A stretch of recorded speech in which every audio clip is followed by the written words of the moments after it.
Are you wondering which security key is better? Today, we are comparing YubiKey and Titan Security Key. Both of these tools help keep your online accounts safe.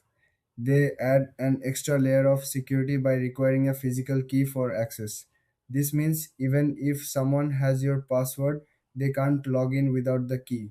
Let's start with YubiKey. YubiKey is known for its versatility.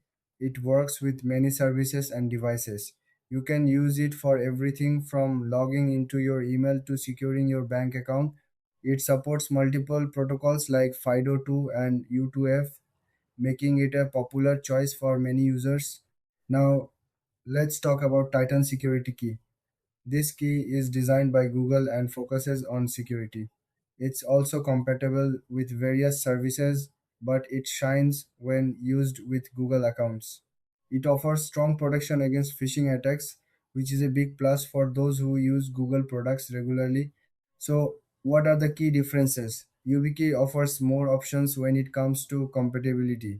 You can find models that connect via USB, NFC, or even Lightning.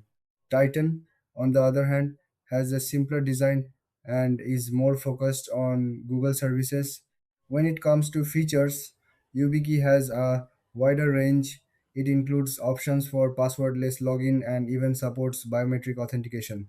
Titan has solid features too, but it's more streamlined for users who stick with Google. In terms of pricing, YubiKey tends to have a wider price range based on the model you choose. Titan Security Key usually comes at a lower cost, making it accessible for those who want basic protection. In the end, if you want versatility and a variety of options, go for YubiKey. If you mostly use Google services and want something straightforward, Titan is a great choice. Thanks for watching. If you found this comparison helpful, don't forget to like and subscribe for more content.